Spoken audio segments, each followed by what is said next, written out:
নিষিদ্ধ অনুভূতি পর্ব ৩৯। হ্যালো আদিল। পুরুষালী গভীর কণ্ঠ শুনে অহনা হক চকিয়ে গেল। আদিল শান্ত দৃষ্টিতে অহনার দিকে তাকিয়ে জবাব দিল, ঠিক করেছো? অহনা পাশ থেকে বলে উঠল, হ্যাঁ, 11টার দিকে গাড়ি যাবে। তুমি যেভাবে বলেছো ওইভাবে বলে দিয়েছি, শুধু টাকাটা বাড়িতে দিতে হবে আর কি। আদিল গম্ভীর স্বরে বলল, ওকে থ্যাঙ্কস। আদিল উঠে দাঁড়ালো, অহনার দিকে তাকিয়ে কঠিন স্বরে বলল, তুমি চাইলে কথা বলতে পারো। অহনা মোবাইলটা বিছানাতে রেখে আদিলকে কিছু বলতে যাচ্ছিল, তবে আদিল অহনাকে পাশ কাটিয়ে বাইরে বেরিয়ে এলো। অহনার চোখ ভরে উঠল। আদিলের যাওয়ার পথে তাকিয়ে বলে উঠল, উনি কি কষ্ট পেয়েছে আমার কথাই? আদিল নাস্তা শেষ করে বাইরে এসে দাঁড়িয়েছে।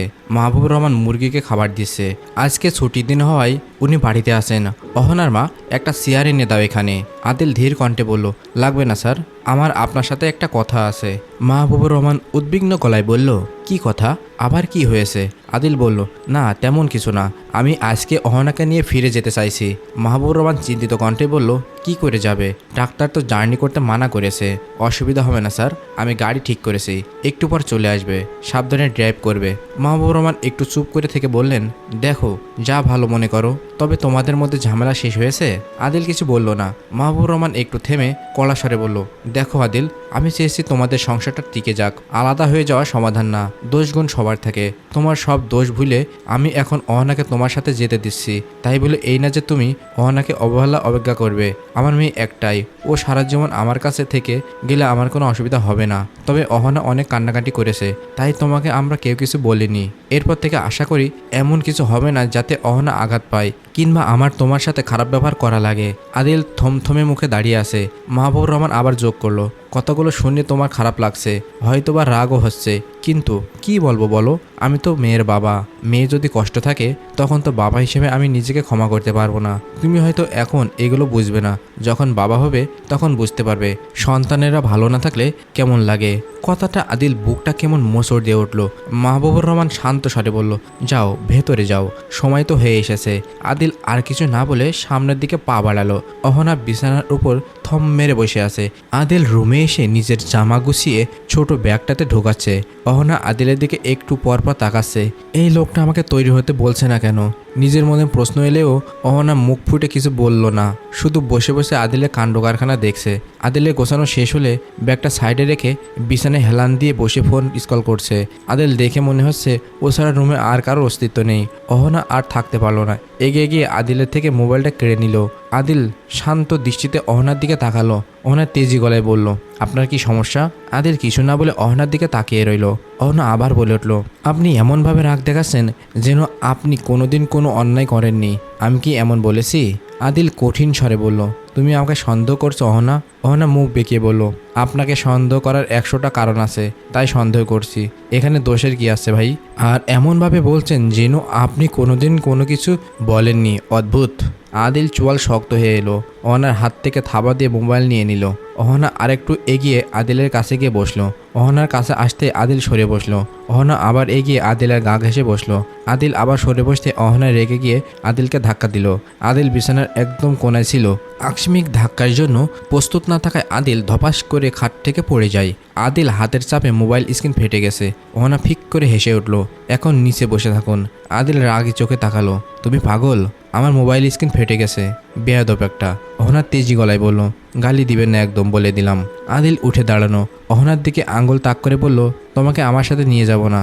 অহনার সাথে সাথে উত্তর দিল, ওকে। আদিল গজগাজ করতে করতে রুম থেকে বেরিয়ে গেল। ঠিক 10 মিনিটের মাথায় আবার রুমে উপস্থিত হলো। অহনা এখনো বিছানায় বসে আছে। আদিল এসে অহনার বাহু ধরে টেনে দাঁড়া করালো। অহনা তেড়া স্বরে বলল, হোয়াটস ইয়োর প্রবলেম? আদিলের হঠাৎ হাসি পেল। অহনা যখন রেগে থাকে তখন ইংরেজিতে কথা বলে, ভুল শুদ্ধ যাই হোক একবার বলে যাই। আদিল হাসি গিলে নিয়ে বলে, গাড়ি চলে এসেছে, ফার্স্ট রেডি হয়ে নাও। অহনা রাগী গলায় বলল, নো, ইম্পসিবল। মানে? অহনা কটাক্ষ করে বলল, ইম্পসিবল মানে অসম্ভব। আদিল অহনার হাত চেপে ধরে বলল, বেশি কথা না বলে রেডি হয়ে নাও। অহনা চুপ করে আছে। আদিল নিজেকে সামলে নিয়ে অহনার কোমর জড়িয়ে ধরলো। অহনা গালের মধ্যে ঠোঁট ছুঁয়ে বলল, এখন সব ভুলে যাও, বাকি ঝগড়া বাড়িতে গিয়ে কন্টিনিউ করবো, ওকে? আদিলের এমন মিষ্টি কথা শুনে অহনা গলে গেল, তবুও গাল ফুলে রাখলো। আদিল আবারও অহনার গালে গম্ভীরভাবে চুমু খেলো। একটু পর শান্ত স্বরে বলল, যাবে না? অহনা আদিলের দিকে তাকিয়ে বলল, আপনি আমার সাথে আর ঝগড়া করবেন না, রাগ দেখাবেন না, ঠিক আছে? ছেলে মানুষ মেয়েদের মতো গাল ফুলিয়ে রাখলে কেমন অদ্ভুত লাগে না? আদিল মন দিয়ে অহনার কথা শুনলো। আপনার কথা আমার মনে থাকবে ম্যাডাম। এখন যদি আপনি কষ্ট করে তৈরি হয়ে নিতেন, ড্রাইভার অপেক্ষা করছে, আপনি না ছাড়লে আমি যাব কি করে? আদিল অহনাকে ছেড়ে দেয়। অহনা আলমারি থেকে জামা বের করতে নিলে আদিল আটকে দেয়। এসব নেওয়ার দরকার নেই, আমি ডাক্তারকে জিজ্ঞাসা করে জামা বানিয়ে দিব। অহনা হতবাক হয়ে বলল, ডাক্তারের কাছে মানুষ অসুস্থ হলে যায়, জামা কাপড় বানাতে না। আদিল বিরক্ত হয়ে বলল, তুমি 2 লাইন বেশি বোঝো। এই টাইমে কোন জামা পরলে কমফোর্ট পাবে তা তো ডাক্তারই ভালো জানবে, এটাই বলতে চেয়েছি। অহনা মুখ ভেঙচিয়ে বলল, পাগল। আদিল চেঁচিয়ে বলল, অহনা সময় নষ্ট না করে দ্রুত তৈরি হয়ে নাও, আমি বাইরে যাচ্ছি। এই বলে আদিল বাইরে চলে গেল। অহনা দ্রুত বোরকা পরে নিয়ে হিজাব বাঁধতে লাগলো। কিছুক্ষণের মধ্যে অহনা বাইরে এলো। অহনার মা গাড়ির মধ্যে জিনিসপত্র তুলে দিচ্ছে। হাতের কাজ শেষ করে তিনি অহনার সামনে এসে দাঁড়িয়ে বলল, অহনা তাজা শাকসবজি দিয়েছি, দুধ আর ডিমও দিয়েছি, তোর শাশুড়িকে রান্না করে দিবি, দরকার পড়লে রুমে গিয়ে দিয়ে আসবি, একটু মানিয়ে নিবি, তাহলেই হবে। অহনার হঠাৎ বুক ধড়ফড় করে উঠল। কে জানে ও বাড়িতে গেলে কি হবে। ওহো, অহনা মায়ের ডাকে নিজের ভাবনা থেকে বেরিয়ে এলো। মা, তুমি এত জিনিস কেন দিচ্ছ? আমি যদি কালকে আবার ফিরে চলে আসি? অহনার মা ধমকে উঠে বলল, যাওয়ার সময় এমন কথা কেন বলছিস? যা গাড়িতে উঠে বস। 12,000 টাকা ভাড়া নিয়েছে নাকি? অহনা বলে উঠল, এত টাকা কেন? ড্রাইভার বলল, গাড়ি একদম আস্তে চালাবে, রাস্তা খারাপ তো, ঝাঁকুনি খেলে ক্ষতি হবে, তোরা বাড়ি পৌঁছাতে পৌঁছাতে রাত হবে, তোর জন্যই তো এত টাকা দিয়ে গাড়ি ভাড়া করলো। অহনা বিরক্ত হয়ে বলল, এতক্ষণ গাড়িতে বসে থাকা লাগবে? উনি একদম বেশি করে, অসহ্য। অহনা আমার চোখ রাঙালো। যার জন্য চুরি করে সেই বলে চোর, আর বাজে কথা বলবি না। অহনা আর কিছু বলল না, মায়ের থেকে বিদায় নিয়ে গাড়ির কাছে চলে গেল।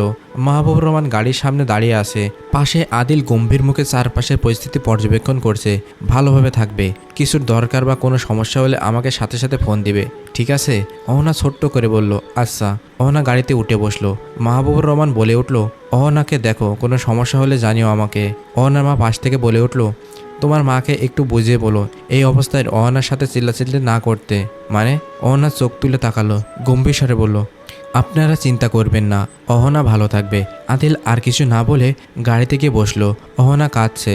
মাহবুবুর রহমান বলে উঠল, যাওয়ার সময় কাঁদে না অহনা? অহনা চোখের পানি মুছে নিল। আদিল ড্রাইভারকে গাড়ি স্টার্ট দিতে বলল। গাড়ি ধীর গতিতে চলতে শুরু করলো। অহনা চোখ বন্ধ করে বসে আছে। আদিল জিজ্ঞাসা করলো, শরীর খারাপ লাগছে? অহনা ছোট্ট করে বলল, একটু তাড়াতাড়ি চালাতে বলুন না, আমার মাথা ঘুরছে। না, গাড়ি এভাবে চলবে। অহনা আর কিছু বলল না, আবার চোখ বন্ধ করে রইল। অল্প কিছুক্ষণ পর অহনা মুখ চেপে ধরল। গাড়ি থামান। গাড়ি থামলে অহনা তাড়াতাড়ি নেমে সাইডে গিয়ে গল গল করে বমি করে দিল। আদিল পানির বোতল এগিয়ে দিয়ে বলল, পানি খাও, বেটার ফিল করবে। অহনা পানি খেলো। আরও 10 মিনিট পর ওরা গাড়িতে গিয়ে বসলো।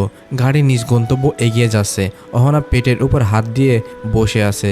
আদিল এগিয়ে গিয়ে অহনাকে বলল, কিছু খাবে? না। আদিল শান্ত স্বরে বলল, আমার কাঁধে মাথা রেখে ঘুমাও। অহনা আদিলের দিকে তাকালো। একটু পর এগিয়ে গিয়ে আদিলের কোলে শুয়ে পড়ল। আদিল চমকে তাকালো। অহনা আদিলের পেটে মুখ গুজে আছে। বিদায় আদিল দেখতে পেল না। খানিক বাদে অহনার মাথায় হাত রেখে দীর্ঘশ্বাস ফেলল। সামনের পরিস্থিতি নিয়ে ভাবতে শরীর ঠান্ডা হয়ে আসছে। কি করে সবকিছু সামাল দিবে। রাত 10টার দিকে শিকদার বাড়ির সামনে গাড়ি থামলো। অহনার পথে পানি ছাড়া কিছুই খায়নি। আদিল অনেক জোর করে কিছু খাওয়াতে পারেনি। আদিল জিনিসপত্র নামিয়ে ভাড়া মিটিয়ে দিল। চলো।